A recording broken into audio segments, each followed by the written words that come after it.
नमस्कार दोस्तों, स्वागत है आपका इस वीडियो में। आज के इस वीडियो में हम लोग मध्यमा क्लास को आगे कंटिन्यू करेंगे, जिसमें कि हम लोग आज 2 क्वेश्चन देखेंगे। इसके बाद हम लोग नेक्स्ट क्लास से ट्राई करेंगे हिंदी स्टार्ट करने का, क्योंकि इसका क्वेश्चन हो जाएगा और कुछ क्वेश्चन बचेंगे, 4-5 क्वेश्चन और 3-4 क्वेश्चन और इसमें हम लोग देखेंगे। तो वो हम एग्ज़ाम नज़दीक आने पर बताएँगे, क्योंकि उसको उस क्वेश्चन को भी कवर करेंगे और साथ ही जितना क्वेश्चन बताए उसको भी रिवाइज़ करेंगे। इसलिए कुछ क्वेश्चन इसका रखेंगे अभी, पूरा इसको मतलब समाप्त नहीं करेंगे, क्योंकि जब एग्ज़ाम नज़दीक आएगा हमें पता है आप लोग कितना पढ़ते होंगे और आप कितना याद रख पाते हैं, कितना समझ के रख पाते हैं। तो उस टाइम हमको फिर से सारे क्वेश्चन को रिवाइज़ करने होंगे।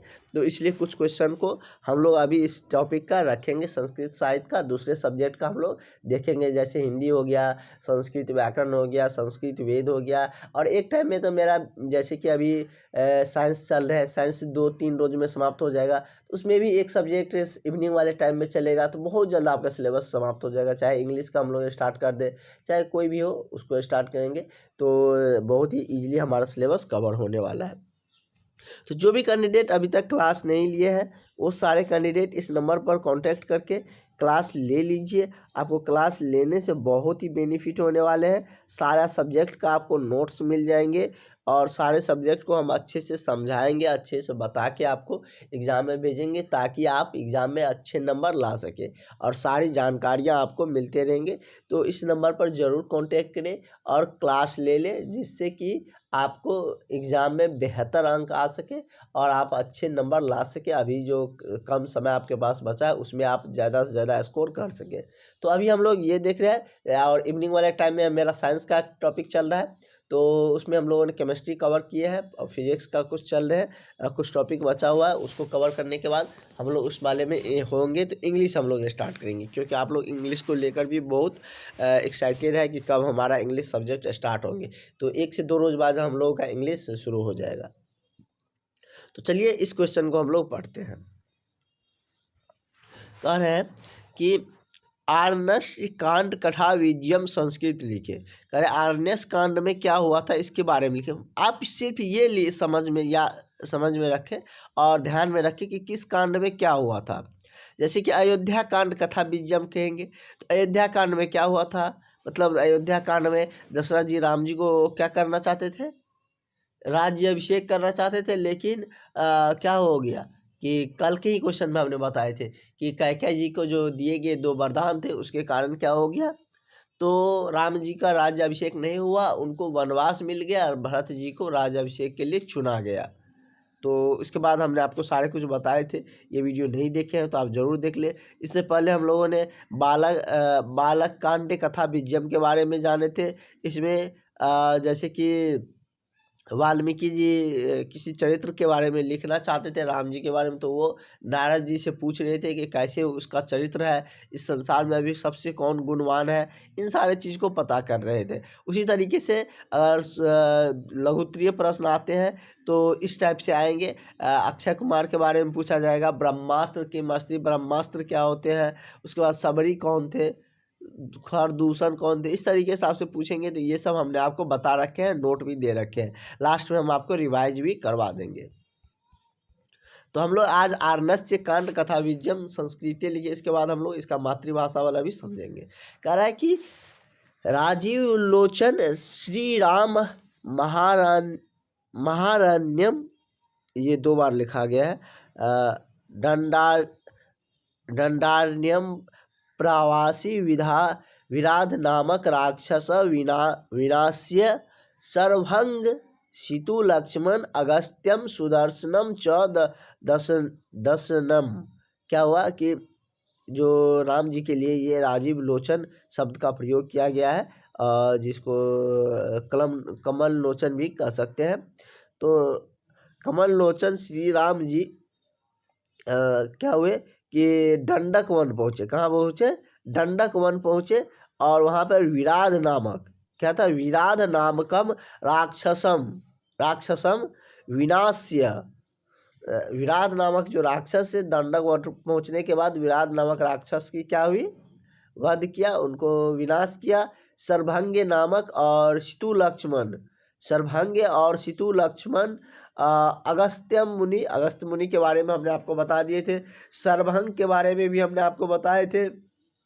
अगर इसके बारे में पूछा जाए तो आप बता सकते हैं। इसके बारे में भी हमने बता रखे है उस शॉर्ट वाले ऊपर में हमने आपको अभी जो दिखाया। सीतु लक्ष्मण के बारे में भी हमने आपको बता रखे हैं। अगस्त मुनि के बारे में भी बता रखे हैं। तो आपका एक भी क्वेश्चन छूट कहाँ रहा है। जो भी क्वेश्चन आएगा सब आपसे बनेंगे। सिर्फ आप अच्छे से नोट्स का फॉलो करिए। जो हमने आपको बताए हैं उसको पढ़िए, जो नोट्स दिए हैं उसको पढ़िए, या और एक बार और फिर हम आपको रिवाइज करवाएंगे। तो क्या हुआ कि श्री राम जी दंडक वन पहुंचकर विराट नामक राक्षस का विनाश करते हैं। सर्वभंग नामक मुनि से मिलते हैं, सीतु लक्ष्मण मुनि से मिलते हैं, अगस्त मुनि से मिलते हैं, और उसके भाई जो सुदर्शन थे उनसे भी मिलते हैं। इन सारे ऋषियों से मिलने के बाद जैसे ही अगस्त मुनि के पास जाते हैं तो हमने आपको बताए थे कि अगस्त मुनि इंद्र भगवान के द्वारा उसे जो 2 अक्षय इंद्रधनुष मिला था वो राम भगवान और लक्ष्मण को, साथ ही एक खर जो तलवार होता है वो प्रदान किए हैं, जिसका जो उनकी जो तुनीर होती है वो कभी खाली नहीं होते थे। वो दिव्य तुनीर, धनुष और तुनीर राम भगवान को देते हैं। वही कह रहा है अगस्त्या देशे राम इंद्रे सरासनम इंद्रहास खरमपि स्वीकृतवान सर्वे महर्ष्य। कह रहे हैं कि अगस्त्य मुनि राम भगवान को इंद्र द्वारा जो इंद्रहास कह सकते हैं, या एक जो कि तुनीर और धनुष मिला हुआ था, जो कि उसको इंद्रहास नाम दिया गया था। खर में भी एक खर जो कि तलवार थे वो प्रदान किया गया, और राम भगवान और लक्ष्मण जी ने उसे स्वीकार भी किया। वो और उससे क्या हुआ कि आगे चलकर जो कि जितने भी वहाँ पे जो ऋषि मुनि थे उन्होंने राक्षस के मारने की प्रतिज्ञा की। वही कह रहा है कि सर्वे महर्षि क्या कह रहा है कि सर्वे महर्षि, जब ये खर और सारे इंद्रहास स्वीकार करने के बाद जितने भी वहाँ पर मुनि थे, सर्वे महर्षि असुर राक्षस वधाय तम प्रार्थित वतम। सभी जो ऋषि मुनि थे उन्होंने राम भगवान से प्रार्थना की, विनती की कि आप हमारे भी राजा हैं। आप चाहे अयोध्या में रहे, चाहे वन में रहे, या कहीं भी रहे, हम आपके प्रजा हैं। हम लोगों को राक्षसों के द्वारा बहुत यातना दिए जाते हैं। हम लोगों को जो साधनाएं करते हैं उसे पूरा नहीं करने दिया जा रहा है राक्षसों के द्वारा, और निर्भीक तरीके से निर्मम तरीके से जो निर्दोष व्यक्ति है, ऋषि मुनि है, उनको हत्या कर देते हैं ये राक्षस। तो उनसे हमको बचाइए, उनका वध करिए, ये राम भगवान से प्रार्थना कर रहे हैं जितने भी ऋषि मुनि थे सभी। स राक्षस यान प्रतिज्ञावान, मतलब उसके बाद क्या हुआ कि राम भगवान ने सभी राक्षस को मारने की प्रतिज्ञा ली, तथा तत्र वसन शूर्पणखा वैरूप्यत। उसके बाद क्या हुआ कि वहीं पे मतलब चित्रकूट में रहने लगे, तो वहाँ पर शूर्पणखा का क्या हुआ, नाक काटा गया वहाँ पर लक्ष्मण जी के द्वारा। क्यों काटा गया ये हमने आपको बताया था। इससे आगे भी इसमें क्वेश्चन हो सकते हैं, बन सकते हैं, लेकिन हमने आपके लिए इतने ही शॉर्टली हमने आपको पॉइंट बना के इसमें दे दिया है। इससे आगे नहीं दिए क्योंकि आपके ज़्यादा याद करने में या आपको ज़्यादा समझने में भी ज़्यादा लंबा रहेगा तो दिक्कत होंगे। इतना आप लिख दीजिएगा तो भी आपको नंबर नहीं कटेगा। एक बार आप लोग पढ़ लीजिए क्या ये वीडियो से, उसके बाद आप लोग 1-2 बार पीडीएफ से पढ़ लीजिए, जो नोट्स दिया है इसे पढ़ लीजिए। हम लास्ट में एक बार फिर से आपको रिवाइज करवाएंगे। सारे को एक क्लास में रिवाइज कर देंगे। 1-1.5 घंटा का क्लास लेंगे और सारे को रिवाइज कर देंगे। कह रहा है कि उसी को हम लोग मातृभाषा में समझ लेते हैं। वैसे तो समझा ही दिए। आर्य कांडस कथा बीजम मातृभाषा लिखित। मातृभाषा में वो बोले जाएंगे तो क्या लिखिएगा, कमल नयन श्री राम जी ने दंडक वन में प्रवेश कर विराट नामक राक्षस को मारकर सर्वभंग, सितुक्षण, अगस्त्य और उनके भाई सुदर्शन को वहां देखा, और वहां पर मिले, सबसे मिले भी। अगस्त्य की आज्ञा से राम जी ने इंद्र के धनुष और तलवार को खर जो था उसको ग्रहण किया। तलवार को वैसे लक्ष्मण जी ने ग्रहण किए थे और तीर धनुष दोनों को मतलब लक्ष्मण और राम भगवान दोनों को दिए गए थे। उसी तलवार से इसका शूर्पणखा का नाक काटा गया था। वो आप सबने रामायण में देखे भी होंगे, जो भी रामायण देखे हैं। और कुछ मुस्लिम भाई लोग हैं वो नहीं देखे, तो उसको हम डिटेल्स में सारा कुछ बता देते हैं। तो क्या हुआ, तो उसको मतलब शूर्पणखा का तलवार से नाक काट दिया गया। सभी ऋषि मुनियों ने राक्षसों को मारने की प्रार्थना की और उन्होंने राक्षसों को मारने का शपथ भी ली। मतलब सभी मुनियों ने राम भगवान से राक्षसों को मारने की प्रार्थना की और उन्होंने राम भगवान ने राक्षसों को मारने का शपथ भी लिया तथा वहीं रहते हुए रावण की बहन शूर्पणखा की नाक काट ली।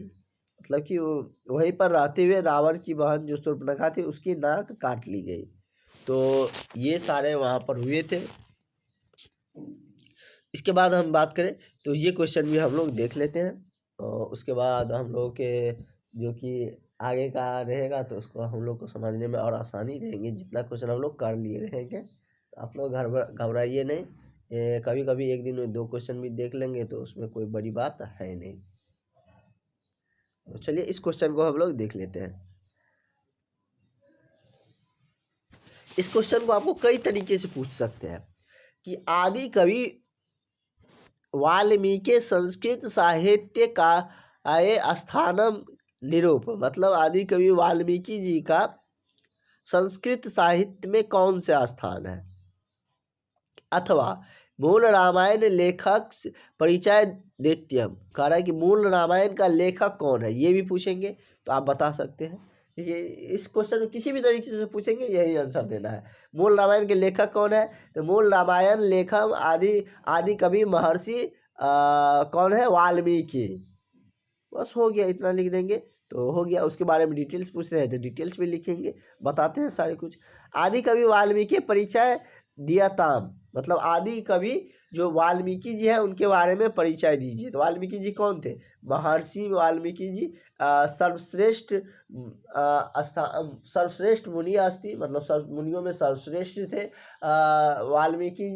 वाल्मीकि रामायण लिखित रामायण उनके द्वारा लिखा गया था, लेखस्य कह सकते हैं, रामायण लेखस्य। उसके बाद और भी उसके बारे में बहुत कुछ लिख सकते हैं, वो बताएंगे हम आपको। तो इस तरीके से आपको वाल्मीकि जी के बारे में इतने सारे क्वेश्चन बना के पूछ सकते हैं कि आदि कवि वाल्मीकि संस्कृत साहित्य का से स्थानम निरूप, मतलब वाल्मीकि जी के संस्कृत साहित्य में कौन से स्थान है।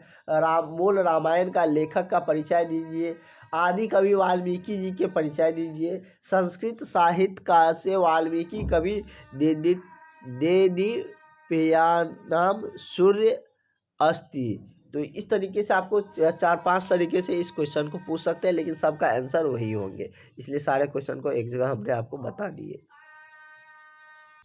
चलिए क्या कर रहा है, जैसे कि हम लोग इसके उत्तर की तरफ बढ़ते हैं। जैसे वाल्मीकि जी के बारे में पूछा गया या वाल्मीकि के परिचय के बारे में पूछे जाएंगे तो यही आंसर आपको देने हैं। संस्कृत साहित्य का से आदि कवि महर्षि प्रवल वाल्मीकि सर्वश्रेष्ठ स्थानम अस्ति। कह रहा है कि संस्कृत साहित्य या संस्कृत वाङ्मय में आदि कवि महर्षि प्रवर वाल्मीकि का स्थान सर्वश्रेष्ठ है। मतलब कि संस्कृत साहित्य में या संस्कृत वाङ्मय में आदि कवि महर्षि प्रवर वाल्मीकि जी का स्थान क्या है, सर्वश्रेष्ठ है। इतना वाल्मीकि जी के बारे में यदि पूछा गया लिख दिए तो आपको 2 नंबर मिल जाएगा। यदि 2 नंबर वाले क्वेश्चन है, 5 नंबर वाले हैं तो आगे भी लिखना पड़ेगा। समझ गए, कहाँ पर क्या करना है वो भी हम आपको बताएंगे। वस्तुतः स देदीप्यमान सूर्य इव प्रतिभाति। कह रहे हैं कि वास्तव में वे चमकते हुए सूर्य, क्या है कि वास्तव में वे चमकते हुए सूर्य के प्रतीक है या सूर्य के सदृश प्रतीक होते हैं। कि मतलब वास्तव में वह सूर्य के तरह चमकते हुए प्रतीत होते हैं। स च दैवी गुण्य संपन्न समवंती प्रतिभान्वित आसित। हमने आपको जब वाल्मीकि जी के बारे में बता रहे थे तो उस समय हमने आपको बताए भी थे इनके बारे में। तो यहाँ में भी हम आपको बता देते हैं कि वह क्या थे कि वास्तव में क्या कहते हैं, वास्तव में वे क्या थे कि ईश्वर के गुण से प्रदत्त थे। क्या कह रहा है कि स च वह क्या थे कि दैव्य गुण मतलब कि ईश्वरीय गुण से संपन्न थे और उसके गुण से संपन्न या मंडित थे। और रामायण आदि का आगे है, यहाँ पर हम पहले देख लेते हैं। ये लाइन का अर्थ क्या हो गया कि वह ईश्वर गुणों से क्या थे, संपन्न थे। कह रहा है कि महाकवि वीणा वाल्मीकिनी कृतम रामायण आदि काव्यम इति विश्वविख्यात।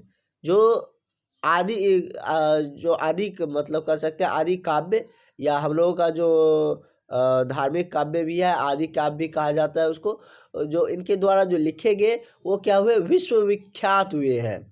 जो महाकवि वाल्मीकि जी के द्वारा रामायण जो लिखा गया आदि काव्य वो विश्वविख्यात है। इति विश्वविख्यातमस्ति, वह पूरे विश्व में अभी विख्यात है रामायण, जो हम लोगों का आदि काव्य भी है। अगला है कि यद्यपि रामायण रचना काल विवादग्रस्तो अति तथापि बौद्ध साहित्य विषण वंधानम। कह रहे हैं कि यद्यपि रामायण का जो रचना काल था वो उनका वर्णन वैद जो बौद्ध धर्म के साहित्य है उनसे प्राप्त आधार पर या उनसे प्रमाण आधार पर वह कब हुआ था, तो इस ईसा पूर्वम तृतीय शतकम मान्य थे। मतलब बौद्धिक धर्म के साहित्य के आधार पर यह प्रमाण मिलता है कि यह ईसा पूर्व तृतीय शताब्दी में यह लिखा गया है। अतः महाकाव्य वाल्मीकि स एवं काल भूति महर्षि, मतलब कि कह रहा है कि अतः महर्षि वाल्मीकि जी का समय वही था और वाल्मीकि ने रामायण का जो लिखे थे उसी काल में वाल्मीकि जी के द्वारा रामायण लिखा गया। इसका प्रमाण हमके बौद्ध के साहित्य से भी मिलते हैं। जैसे कि हिंदू के साहित्य से तो मिलते ही हैं, लेकिन बौद्ध धर्म के साहित्य से भी वाल्मीकि जी के रचना का समय का पता चलता है, जो कि तृतीय शताब्दी ईसा पूर्व इनकी रचना वाल्मीकि जी के द्वारा किए गए थे। तो इतने सारे आप वाल्मीकि जी के बारे में पूछ रहा है यदि 2 नंबर का, तो आप यहाँ तक लिख सकते हैं, लेकिन उनका डिटेल में पूछ रहे हैं तो ये सारे आप लिख सकते हैं। इसका यदि हम बात करें तो इसका आगे हम बताएंगे, जो कि मातृभाषा वाला वो इसमें आप लोगों की पीडीएफ में नहीं है। आप लोग बहुत ज़्यादा कह रहे थे इसलिए पीडीएफ भेज दिए थे, पीडीएफ पूरा तैयार नहीं हुआ था, कुछ क्वेश्चन इसमें ऐड करना बाकी था, अब बन गया है। तो फिर से आप लोगों के पास यही पीडीएफ देना पड़ेगा, तो आप लोग घबराइएगा नहीं और उसमें सारा क्वेश्चन रहेंगे। चलिए हम लोग मिलते हैं नेक्स्ट वीडियो में। फिलहाल आज के लिए इतना ही। संस्कृत से आप लोग ज़्यादा बोर फील नहीं करिएगा, नया चैप्टर भी हम लोग लाने वाले हैं, नया टॉपिक भी हम लोग का चलेगा, इसलिए दूसरे टाइम में दूसरा टॉपिक हम लोग चलाते हैं। और जल्द ही आप लोगों को हिंदी का जो सब्जेक्ट है वो भी देखने को मिलने वाले हैं। आप लोग बिल्कुल तैयार रहिए, हिंदी आप लोगों को जल्द पढ़ने वाले हैं। साथ ही जो भी अभी तक क्लास नहीं लिए हैं वो सारे कैंडिडेट इस नंबर पर कांटेक्ट करके क्लास ले सकते हैं और माध्यमिक एग्जाम में अपना नंबर बेहतर कर सकते हैं। तो फिलहाल आज के लिए इतना रहने देते हैं, मिलते हैं नेक्स्ट वीडियो में।